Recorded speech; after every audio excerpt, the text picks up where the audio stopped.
ஆகியோர்படி super star Rajinikanth கூட பேசும்போது அவர் என்னமோ சாதாரண மனிதராகவும் நம்மள பெரிய ஸ்டாராகவும் உணர வைப்பார். இதுதான் நான் தலைவர்கிட்ட இருந்த கற்றுக்கொண்டது, தெரிக்க விட்ட நடிகை. வாங்க வீடியோக்குள்ள போலாம். வீடியோக்குள்ள போறது முடியும். யாராவது நம்ம சேனலை சப்ஸ்கிரைப் பண்ணலாம், உடனடியா சப்ஸ்கிரைப் பண்ணீங்க. நன்றி. இவங்க யாருன்னு பாத்தீங்கன்னா நம்ம லாரன்ஸ் இருக்காரு இல்லைங்க, அவங்க கூட தான் நடிச்சிருக்காங்க. இவங்க பி வாசு அவர்கள் டைரக்ட் பண்ண படம் சிவலிங்கா, அந்த படத்துல நடிச்சிருக்காங்க.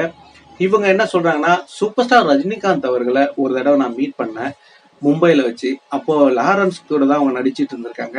அப்ப தலைவர் வந்து மும்பைல ஏதோ ஷூட்டிங்காக வந்திருக்காரா. அப்போ அவர் உடனே குறுக்கிட்டு கேட்கிறார் நிருபர், காலா படத்துக்கா அப்படின்னு கேட்கறாங்க. இல்ல அதுக்கப்புறம் அப்படின்னு சொல்றாங்க. மீட் பண்ணப்போ பாத்தீங்கன்னாக்கா அந்த பி வாசு கூட நடிச்சாங்கல்ல, அந்த அவருடைய டைரக்ஷன்ல அந்த சிவலிங்கா, அந்த படத்தை பத்தி தலைவர் பேசியிருக்காரு.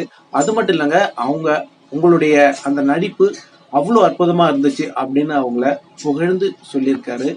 இவ்வளோ பெரிய ஸ்டார், இவ்வளோ பெரிய லெஜண்ட், இவருக்கு இந்த டைம் ஒதுக்கி என்னுடைய படத்தையும் பார்த்து என்னையும் வாழ்த்தி இருக்காருங்க. இதுக்கெல்லாம் அவருக்கு டைம் இருக்கா? இது மாரி நாம இருந்தா இப்படியெல்லாம் நம்ம எல்லாத்தையும் பார்த்து, அதுவும் அந்த படத்துல ஒரு சீனையும் பார்த்து ரசித்து என்கிட்ட சொன்ன அந்த விதம் எனக்கு அப்படியே நான் அவர்கிட்ட கற்றுக்கொண்ட ஒரு பாடம் அப்படின்னு சொல்றாங்க. அதுக்கு முன்னாடி நிருபர் கேக்குறாங்க, நீங்க இப்போ நடிகையா இருக்கீங்க, திடீர்னு பாத்தீங்கன்னா நீங்க இயக்குனரா மாறிட்டீங்க, நீங்க யாருகிட்ட போய் டேட் கேட்பீங்க அப்படின்னு கேட்டதும் கொஞ்சம் கூட யோசிக்கல, என்னுடைய ஃபேவரட் சூப்பர் ஸ்டார் ரஜினிகாந்த் அவர்கிட்ட தான் அப்படின்னு சொல்றாங்க. அது மட்டும் இல்லைங்க, அவர் கூட நான் தான் ஹீரோயின் அப்படின்னு சொல்றாங்க. உடனே நிருபர் குறிப்பிட்டு கேட்கிறாரு, நீங்க எப்படி ஹீரோயின் அப்படி இயக்குனரா இருந்தா எப்படி இங்க ஆக்ஷன் சொல்லிட்டு அங்க போய் நின்னுப்பீங்களா அப்படின்றாங்க. ஆமா, நான் அவர் கூட ஹீரோயின் நடிப்பேன் அப்படின்னு சொல்லிட்டு அவங்களுடைய அந்த ஆசையை வெளிப்படுத்தியிருக்காங்க. எது எப்படியோ சூப்பர் ஸ்டார் ரஜினிகாந்த் அவர்கள் எல்லாருக்குமே பெஸ்ட் தான், அவரு எல்லாருக்குமே பிடிச்ச நடிகர் அப்படின்றத அவங்க குறிப்பிட்டிருக்காங்க.